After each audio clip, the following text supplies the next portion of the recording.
सुनने वाले सारे भाइयों बहनों और छोटे बड़े सबको मेरी राम राम।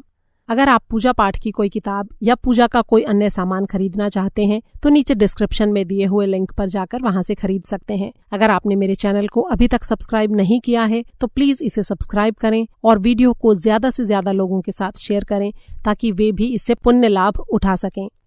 तो शुरू करते हैं। वैशाख मास महात्म्य 11वां अध्याय। उसके बाद मिथिलेश ने ऋषि श्रुतदेव से कहा, हे मुनीश्वर, आपने जो सहज और सबको सुलभ वैशाख मास के धर्म का वर्णन किया है वो अनेकों पुण्य देने वाला है। श्री विष्णु भगवान तत्काल प्रसन्न होकर अर्थ, धर्म, काम और मोक्ष सब कुछ प्रदान करते हैं। वैशाख मास के समान सबको सुलभ कोई अन्य धर्म और नहीं है। श्रुतदेव जी बोले, हे राजन, अब मैं आपके सामने ये स्पष्ट करता हूँ कि क्यों वैशाख मास का धर्म पूरे संसार में विख्यात नहीं है। इस संसार में अधिकांश मनुष्य रजोगुण और तमोगुण वाले हैं। वे प्रतिदिन नाना प्रकार के सांसारिक भोगों की ही कामना करते रहते हैं। विरले ही मनुष्य ऐसे हैं जो स्वर्ग और ईश्वर भक्ति की कामना रखते हैं। मोक्ष प्राप्ति का प्रयास इनमें से कोई नहीं करता। बड़े बड़े कर्मों द्वारा लोग क्षणिक और तुच्छ इच्छाओं की पूर्ति के लिए इनको अपनाते हैं। पूरे संसार में इसी कारणवश राजसी और तामसी धर्म विख्यात हैं और इसी कारण से सारे निष्कामिक धर्म जिनसे लौकिक और पारलौकिक सुख प्राप्त होते हैं, ईश्वरी माया से ग्रसित मंद बुद्धि और मूढ़ बुद्धि वाले प्राणी इन्हें नहीं जान पाते। वैशाख मास में जो धर्म निर्दिष्ट किए गए हैं वो सतोगुणी प्राणियों के धर्म हैं। इक्ष्वाकु वंश में नृग का पुत्र बड़ा ही यशस्वी, कीर्तिवान और विख्यात राजा हुआ है। एक दिन वन में शिकार करते हुए वो वशिष्ठ ऋषि के आश्रम में जा पहुंचा। मार्ग में उसने देखा कि ऋषि वशिष्ठ के शिष्य बड़ी तत्परता से वैशाख मास के धर्मों का पालन कर रहे हैं। कहीं वे प्यास से पीड़ितों के लिए प्याऊ लगा रहे हैं, कहीं सूरज के ताप से पीड़ित लोगों के लिए छाया मंडपों का निर्माण कर रहे हैं, कहीं विश्राम कर रहे मनुष्यों पर पंखा झल रहे हैं, तो कहीं सुगंधित द्रव्यों और फलों को दे रहे हैं। कोई नेत्रों में कपूर लगाकर नेत्रों को शीतलता प्रदान कर रहे हैं। इन सारे दृश्यों को देखकर राजा ने उन सबसे पूछा, आप लोग कौन हैं? वे बोले, हम ऋषि वशिष्ठ जी के शिष्य हैं। राजा ने पूछा, आप लोग ये क्या कर रहे हैं? तब वे बोले, हम वैशाख मास के कर्तव्य धर्मों का पालन कर रहे हैं।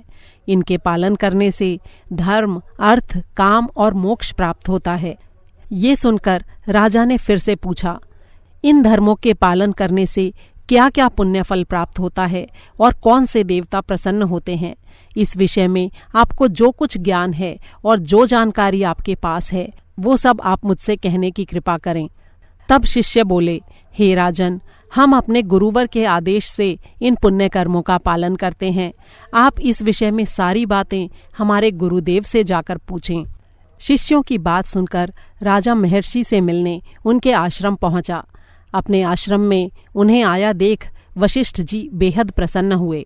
अपने शिष्यों और सहचरों के साथ उन्होंने उस राजा का पूर्ण अतिथि सत्कार किया।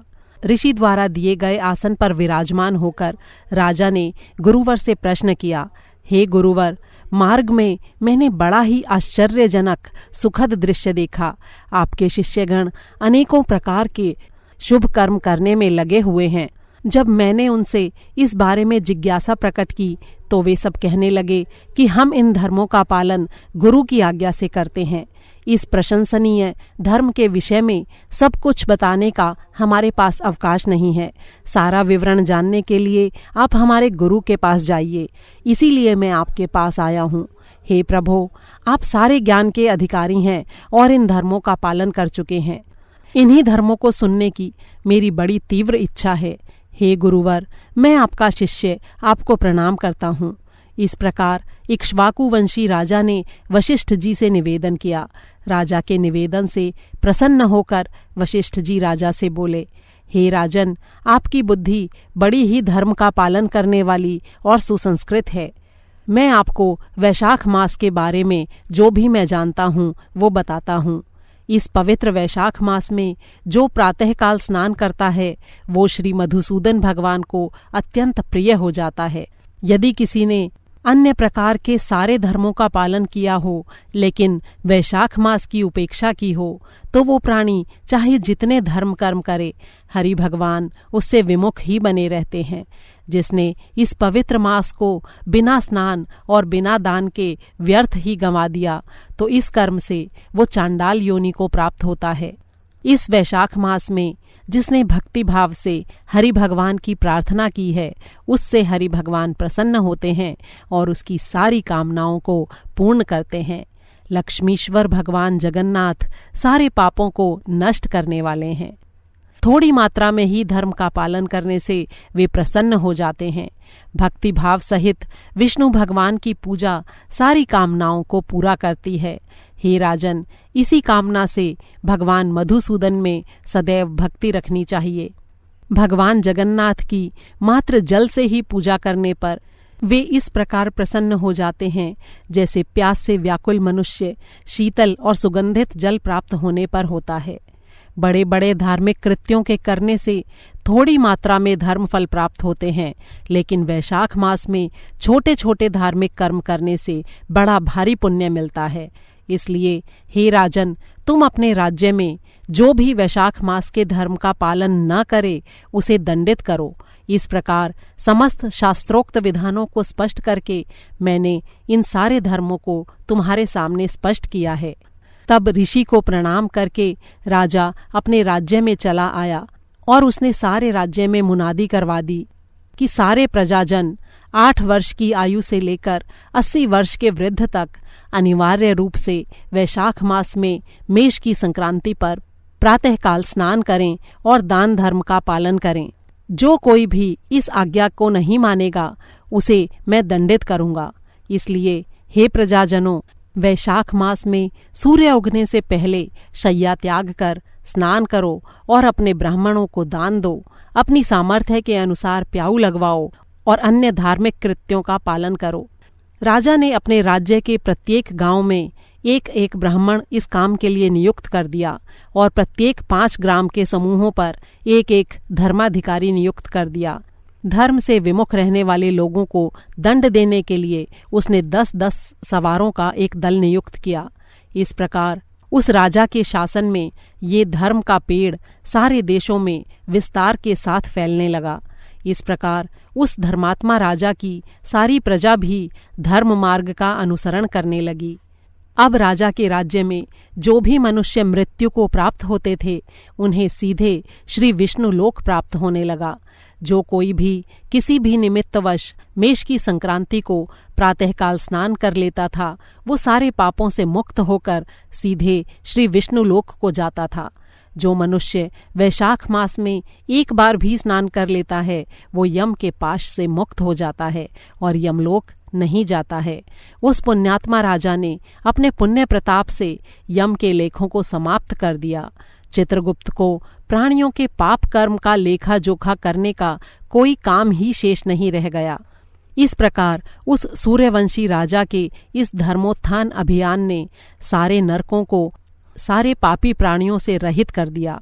इस प्रकार वैशाख मास के प्रभाव से नरक के मार्ग शून्य हो गए और सारे मनुष्य दिव्य रूप धारण करके विष्णु भगवान के लोक को गमन करने लगे। देवगणों के सारे लोक रिक्त हो गए। जब स्वर्ग और नरक सब पूरी तरह खाली हो गए तो नारद जी धर्मराज के पास जाकर पूछने लगे, हे राजन, क्या कारण है कि अब आपके नरकों में पहले की तरह पापी प्राणियों के हाहाकार और चीत्कार सुनाई नहीं पड़ते हैं? साथ ही कुटिल और पाप कर्म करने वालों का अब कोई लेखा जोखा भी नहीं रखा जाता। चित्रगुप्त भी कार्यभार से मुक्त होकर चुपचाप बैठे रहते हैं। हे धर्मराज, पाप कर्मों को करने वाले माया और दंभ से भरे मनुष्य अब आपके लोक में क्यों नहीं आते हैं? तब धर्मराज बोले, हे नारद, वर्तमान काल में धरती पर जिस राजा का शासन है वो पुराण पुरुषोत्तम भगवान ऋषिकेश का बड़ा ही अनन्य भक्त है। उसने अपने पूरे राज्य में ये कठोर आज्ञा प्रसारित कर रखी है कि 8 वर्ष की आयु से लेकर 80 वर्ष तक की आयु का जो मनुष्य वैशाख मास के धर्म का पालन नहीं करेगा उसे दंडित किया जाएगा। इसलिए राजा की आज्ञा के भय से उसके सारे प्रजाजन अनिवार्य रूप से इस धर्म का पालन करते हैं। हे नारद, केवल इसी वैशाख मास के धर्म का पालन करने से ये सारे मनुष्य अब विष्णु लोक को चले जाते हैं और नर्क लोक और स्वर्ग लोक दोनों खाली पड़े हैं। इसी कारण से मेरे लोक में प्राणियों के कर्म लेख का कार्य भी समाप्त हो गया है। मनुष्यों के कर्मों के जो पहले लेख लिखे गए थे वो सारे इन मनुष्यों ने अपने पुण्य प्रभाव से मिटवा दिए हैं। वैशाख मास में धार्मिक कर्तव्यों का पालन करने के कारण मनुष्य छोटे बड़े सारे पापों से मुक्त होकर, यहाँ तक कि ब्रह्म हत्या जैसे पापों से भी मुक्त होकर विष्णु लोक को प्राप्त कर रहे हैं। अब मैं उससे युद्ध करके उसे मारूंगा। जो कोई भी अपने स्वामी के अभीष्ट कार्य को किए बिना रहता है उसका सारा वैभव नष्ट हो जाता है और वो निश्चित रूप से नर्क को प्राप्त करता है।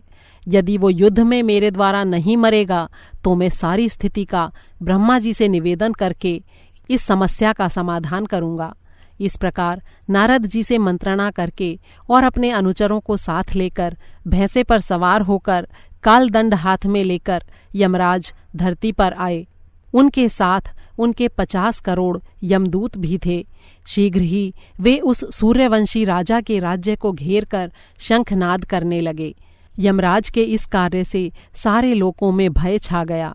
जब राजा ने ये वृत्तांत सुना तो वो इस स्थिति का सामना करने के लिए अपनी सारी सेना एकत्रित कर शस्त्रों और अस्त्रों से सुसज्जित होकर यमराज से युद्ध करने के लिए नगर के बाहर आया। यमराज और उस राजा के बीच बड़ा ही भीषण युद्ध हुआ। राजा ने वीरतापूर्वक युद्ध करके जरा, मृत्यु, रोग इत्यादि सारे कालदूतों को उनके स्वामी यमराज के साथ पराजित करके उस युद्ध को जीत लिया और उन्हें मारकर वहां से भगा दिया। इससे यमराज क्रुद्ध होकर राजा के सम्मुख युद्ध करने आ गए। उन्होंने राजा पर अनेकों बाणों का प्रहार किया। तब राजा ने 3 बाण चलाकर यमराज का धनुष काट डाला। इस पर यमराज और भी क्रोधित हो गए और ढाल और तलवार लेकर राजा को मारने के लिए आगे बढ़े। यमराज को अपनी ओर आता देख राजा ने भी क्रोधित होकर यमराज की ढाल और तलवार को काट डाला। तब यमराज ने अपना कालदंड उठा लिया और उसे ब्रह्मास्त्र से अभिमंत्रित कर राजा के ऊपर छोड़ दिया। ऐसा होते ही सारी सेना में हाहाकार मच गया। तब भगवान विष्णु ने अपने भक्त की रक्षा के लिए सुदर्शन चक्र को रणभूमि में छोड़ दिया। रणभूमि में आकर सुदर्शन चक्र यमराज से युद्ध करने लगा। शीघ्र ही उस ब्रह्मास्त्र को पराजित करके वो सुदर्शन चक्र यमराज को मारने के लिए तत्पर हो गया। ये देखकर भगवान का अनन्य भक्त वो राजा भयभीत होकर उस महान सुदर्शन चक्र की स्तुति करने लगा और हाथ जोड़कर बोला, हे देव देवेश्वर भगवान विष्णु के हाथों के आभूषण, आपको मेरा बारंबार नमस्कार है। हे महाबली, आपको भगवान विष्णु ने तीनों लोकों की रक्षा करने के लिए धारण किया है। आज मैं आपसे यमराज के प्राणों की भिक्षा मांगता हूँ। देवद्रोही मनुष्यों के लिए आप ही काल स्वरूप हो। हे जगतपते, लोगों के कल्याण के लिए आप कृपा करके यमराज की प्राण रक्षा कीजिए। जब राजा ने भक्तिपूर्वक इस प्रकार सुदर्शन चक्र की स्तुति की तो सुदर्शन चक्र यमराज को राजा के समीप छोड़कर श्री विष्णु धाम अर्थात वैकुंठ लोक को गमन कर गया। इस प्रकार यमराज के प्राणों की रक्षा हुई। तब यमराज अत्यंत उदास होकर सृष्टिकर्ता ब्रह्मा जी के पास पहुँचे। ब्रह्मा जी सारे देवताओं के आश्रयदाता हैं, जगत की उत्पत्ति के कारण स्वरूप हैं, सारे लोकों के पितामह हैं। उनके सम्मुख सारे वेद, इतिहास, पुराण और उपनिषद मूर्तिमान स्वरूप धारण कर उपस्थित हैं। इसी प्रकार समुद्र, नदी और सरोवर भी मूर्तिमान रूप में उपस्थित हैं। पीपल सहित सारे वृक्ष भी वहाँ खड़े हैं। वापी, कूप, तालाब और पर्वत भी मूर्तिमान रूप में उपस्थित हैं। इसी प्रकार दिवस, रात्रि, पक्ष, मास, कला, कष्टा, निमेष, युग, अयनकल्प इत्यादि और आसंकल्प, विकल्प, निमेष, उन्मेष, ऋक्ष, योग, करण, पूर्णिमा, अमावस्या, सुख, दुख, भय, लाभ, अलाभ, जय, अजय, सतोगुण, रजोगुण, तमोगुण, ये सभी चराचर साकार मूर्तिमान रूप में उपस्थित हैं। इन सब के बीच में सिर झुकाए धीमी गति से चलकर आते हुए यमराज ऐसे प्रतीत हुए जैसे कोई लाजवंती कुलवधू नीची दृष्टि कर पृथ्वी की ओर देखते हुए चलती है। उन्हें वहां देखकर सभी आश्चर्य करके आपस में बात करने लगे कि यमराज के यहाँ आगमन का क्या कारण है। क्या यमराज ब्रह्मा जी के दर्शन करने के लिए आए हैं? इनको तो पल भर का भी अवकाश नहीं मिलता, ये तो बड़े ही व्यस्त रहते हैं। इस कारण सबको बड़ी प्रबल जिज्ञासा हुई कि यमराज के यहाँ आने का भला क्या कारण हो सकता है। ऐसे बातें करते हुए जब उन्होंने ध्यान से यमराज की ओर देखा तो वे बोले, अरे इनके तो कपड़े भी फट रहे हैं। चित्रगुप्त भी इनके पीछे पीछे ही चले आ रहे हैं। वो भी बड़ी ही दीनहीन दशा में हैं। उनके भी कपड़े और जूते फट रहे हैं। ऐसी स्थिति तो हमने आज से पहले कभी ना देखी है और ना सुनी है। जब सभी आपस में इस प्रकार तर्क वितर्क कर रहे थे तभी सूर्य के पुत्र यमराज ब्रह्मा जी के चरणों पर इस प्रकार गिर पड़े जैसे कटा वृक्ष पृथ्वी पर गिरता है।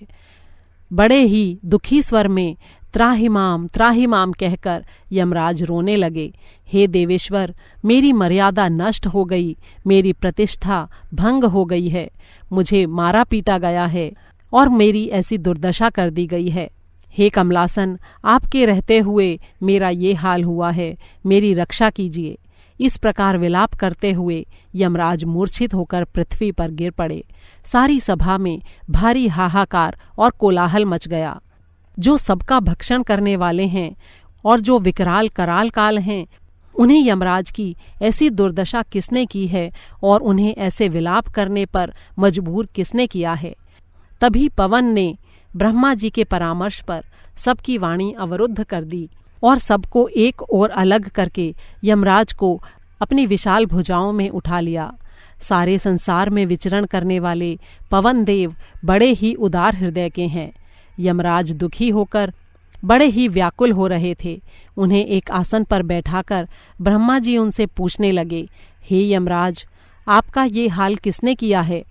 किसने आपको अपने स्थान से निष्कासित किया है? किसने आपके वस्त्र और जूते फाड़े हैं? तब पवन ने यमराज से कहा, आप कुशकेतु के सम्मुख सारा वृत्तांत कहिए। पवन के ऐसा कहने पर यमराज कुशकेतु के पुत्र की ओर मुख करके बड़े ही आर्त स्वर में और गदगद वाणी में सारी बात कहने लगे। बोल श्री विष्णु भगवान की जय। 11वां अध्याय समाप्त हुआ।